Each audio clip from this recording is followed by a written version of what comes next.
Bonjour monsieur. Bonjour. Vous êtes la tête de liste de la Confédération paysanne pour les élections à la Chambre d'agriculture du Var. Où en est votre campagne? Alors notre campagne, c'est une campagne qui a pour but de remettre les paysans aux manettes de la Chambre d'agriculture. Et donc c'est une liste qui regroupe une liste qui a toutes les branches de la profession, on a essayé du moins, différentes générations et sur laquelle il y a aussi des femmes. On essaye d'approcher de la parité homme-femme. Quelles sont les grandes lignes de votre campagne? Nous allons continuer notre action syndicale. C'est-à-dire l'action qui est engagée actuellement, nous la continuons, même pour la mettre en forme si nous arrivons aux manettes justement de la Chambre d'agriculture. Nous avons eu plusieurs actions, les actions symboliques de la battue contre le loup, qui a eu lieu le 8 à Baudouin, une action de remise en culture des friches agricoles, c'est-à-dire que nous sommes en ce moment... nous combattons toutes ces friches agricoles et qui sont en ce moment plus de la réserve pour faire du urbanisation plutôt que du foncier. Donc nous avons une action notamment le 19 sur le Canet des Morts de remise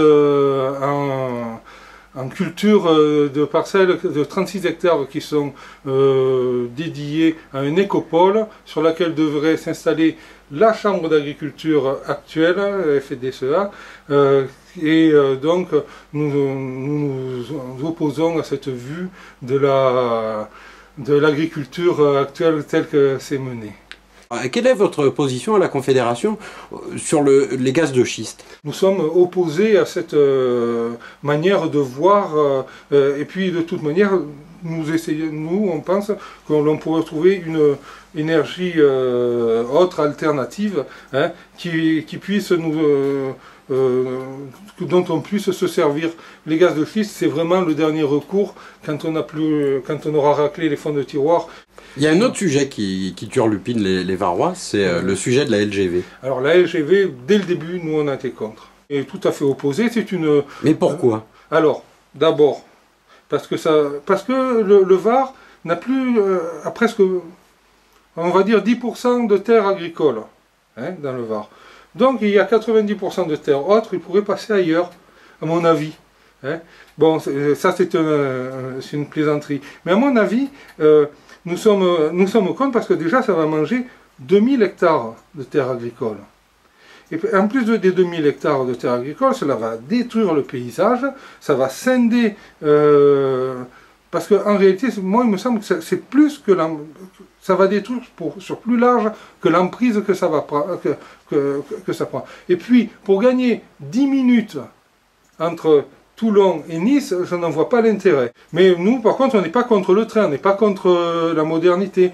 On est contre cette vue un peu technocratique qui fait que l'on va faire passer comme ça, sous le fait du prince, un tracé, et qui, de toutes les manières,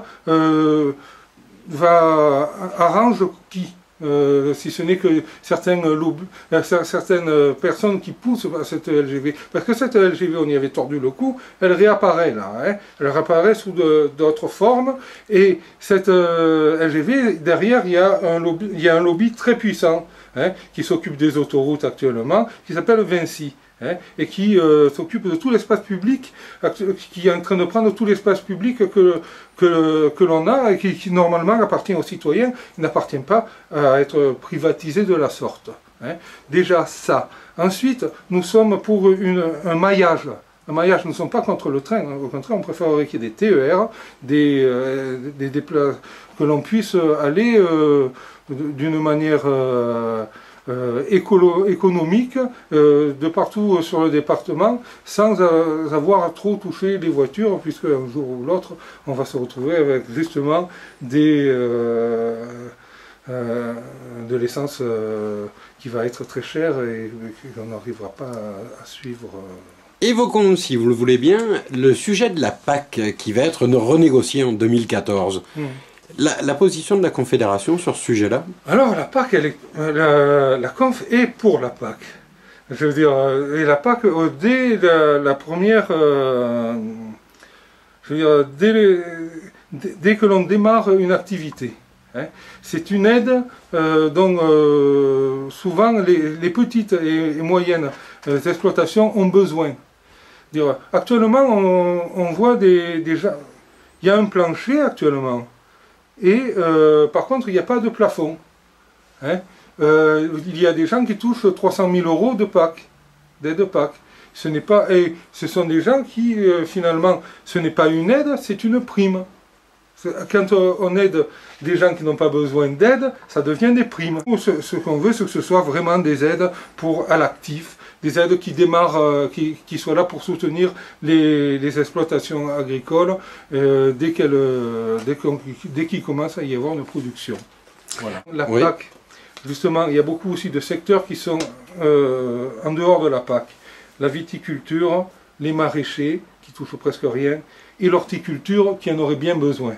Surtout dans le département. Surtout dans le département, parce que l'horticulture, en ce moment, est en train de prendre de plein fouet cette libéralisation où il n'y a plus de production florale. Ici, on va acheter les fleurs à l'autre côté de l'océan. Pas de la Méditerranée seulement, de l'océan. Il y en a qui viennent du Venezuela.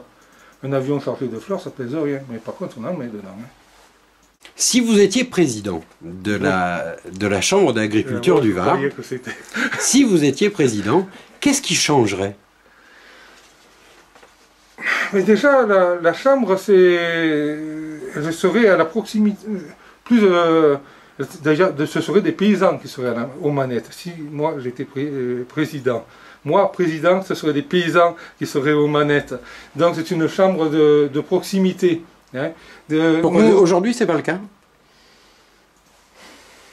Bon, enfin, en ce moment, ils veulent quand même tout.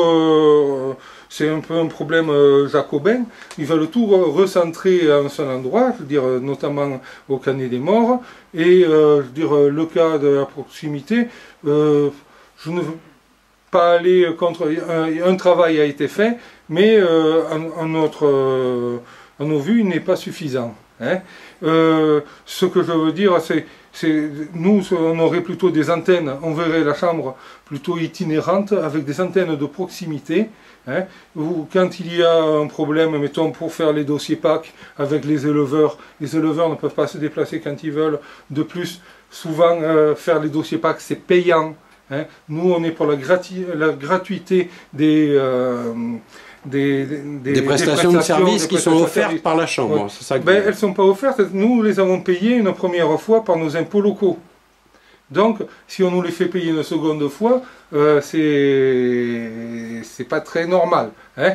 Bon, alors, nous, ce que l'on veut, c'est que, justement, lorsqu'il y a un coup de grêle, bon, ben, on peut se rapprocher des paysans qui sont donc sinistrés. Lorsqu'il y a eu les inondations, pareil, il faut, ça a été fait lors des inondations, mais c'est normal d'aller au-devant des sinistrés, hein, de se mettre aussi de manière à faciliter les relations avec la DDTM et les agriculteurs, parce que bien souvent, la Chambre d'agriculture n'est qu'un rouage du ministère, et au bout d'un moment, si ça coûte trop cher, si ça fait ceci ou cela, ben on réduit. Moi, je les ai vus, j'ai vu les différentes cellules de crise où j'ai été. Ça a toujours été, au départ, il y a l'émotionnel, on met tout sur la table. À la seconde réunion, ben, on commence à enlever des trucs que l'on avait avancés. Puis à la troisième réunion, ben, la loi c'est la loi. Et puis vous avez intérêt à être dans le cadre. Et la loi telle qu'elle est faite actuellement pour les sinistrés, eh bien, si vous êtes un flux tendu, vous n'y arrivez pas. Si vous avez un peu de finances que vous arrivez à payer la première fois votre sinistre, on va vous rembourser, c'est-à-dire 40% plus la TVA, plus cette fois-ci le Conseil général qui versait quelque chose, ça faisait à peu près l'intégralité. Mais quand on regarde, mettons, la basse vallée de l'Argent, qui a pris 2 fois de suite les inondations, eh bien, la seconde fois, il n'y a plus personne qui veut assurer, plus personne n'a d'argent, hein, n'a de réserve, Et on se retrouve avec des gens qui sont laissés finalement sur le bord de la route. Et on attend avec... on a peur de la troisième. Hein, la troisième fois, qu'est-ce que ça va être? De plus, ce problème de la basse vallée de l'Argent, il faudrait qu'il soit un peu plus vite résolu que ce qu'il est actuellement, parce que il faudrait commencer à ce que les pouvoirs publics se mettent à déboucher sur la Méditerranée, parce que le problème il est là, il y a un bouchon sur le bord de la vallée de l'Argent. Bon, alors qu'on vous rencontre en fin de campagne, on vous sent toujours très dynamique et plutôt confiant. Vous pouvez nous rappeler les derniers scores que vous avez faits? Ouais, les derniers scores, je crois que c'était 32%. Bon. Ouais, ouais. Donc nous, je veux dire, bon, je ne veux pas dire qu'on n'a rien à perdre, mais le prochain, j'espère que ce sera 51. Voilà. Eh bien, écoutez, même plus. c'est ce qu'on va vous souhaiter. On vous souhaite bonne chance et on vous dit à très bientôt. Voilà.